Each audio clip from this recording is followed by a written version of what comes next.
Hello everyone, আসসালামু আলাইকুম। আশা করি সকলে ভালো আছেন, সুস্থ আছেন। আলহামদুলিল্লাহ আমি অনেক ভালো আছি। আরেকটা নতুন ভিডিও আপনাদের সাথে শেয়ার করার জন্য চলে আসলাম। আর যারা আমার ভিডিওগুলো দেখেন তারা আমার ইউটিউব চ্যানেলকে একটু সাবস্ক্রাইব করে দেবেন আর আমার ফেসবুক পেজটাকে একটু ফলো করে দেবেন। যাই হোক, অনেকদিন পরে যাচ্ছি আজকে শ্বশুর বাড়িতে। অনেক দিন হলো যাই না, ভাবলাম একটু ঘুরে আসি আর কয়েকটা দিন থেকেও আসি। আর হ্যাঁ, আমার শ্বশুর বাড়ি কিন্তু মানিকগঞ্জে। আমি কিন্তু মানিকগঞ্জের মেয়ে, মানে আমার বাবার বাড়িও মানিকগঞ্জেই। যারা মানিকগঞ্জে গিয়েছেন বা চিনেন তারা অবশ্যই কমেন্ট করে জানাবেন কিন্তু আমাকে। অলরেডি আমি রেডি হয়ে নিয়েছি আর এখন রুমে দরজা জানালা ভালো করে লক করে দেব আর সাথে পর্দাগুলোও দিয়ে দেব। এরপর আমি আবারও সব কিছু একটু চেক দিয়ে নিলাম। এরপরে ব্যাগপত্র নিয়ে আমরা বের হয়ে পড়লাম। কিন্তু মনের মধ্যে অনেক ভয় ছিল, যদি বৃষ্টি চলে আসে। আমরা তো যাচ্ছি বাইকে করে, বৃষ্টি আসলে খুবই সমস্যায় পড়ে যাব। এখন তো কখন বৃষ্টি আসে কখন রোদ, মানে কিছুই বোঝা যায় না। এই রোদ দেখা যায় কিন্তু মুহূর্তের মধ্যে একদম ঝুম বৃষ্টি শুরু হয়ে যায়। কিন্তু আল্লাহর রহমতে ওয়েদারটা খুবই ভালো ছিল।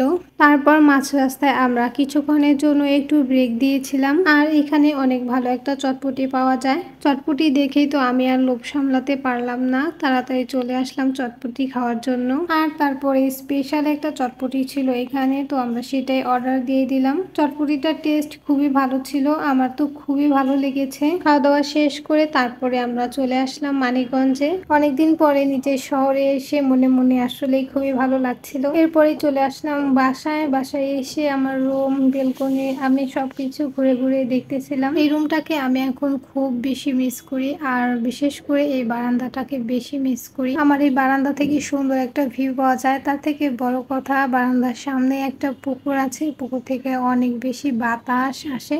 একদম খোলামেলা একটা পরিবেশ, আলো বাতাসের একটুও কমতি নেই, যার কারণে আমার কাছে খুবই ভালো লাগে। আর বারান্দাতে আমার খুব পছন্দের একটা গাছ আছে, সেটা হলো বাগান বিলাস। মানে বাগান বিলাস আমার কাছে অনেক অনেক বেশি ভালো লাগে। বাসায় আসার পরে আমার প্রথমে যেই কাজটা থাকে সেটা হলো বিছানার চাদর চেঞ্জ করা। আমি যখনই বাসায় আসি তখনই প্রথমে আমি এই কাজটা আগে করি, তারপরে আমি অন্যান্য কাজগুলো করে থাকি। বিছানার চাদর চেঞ্জ করে আমি তারপরে সবকিছু সুন্দরভাবে গুছিয়ে নিলাম। এরপরে সাইডে যে টেবিলটা ছিল ওইটা একটু পরিষ্কার করলাম, দেন ড্রেসিং টেবিল সুন্দর করে গুছিয়ে নিলাম। সবকিছু ভিডিওতে দেখাতে পারিনি, কারণ তাহলে ভিডিওটা আসলে অনেক লং হয়ে যাবে।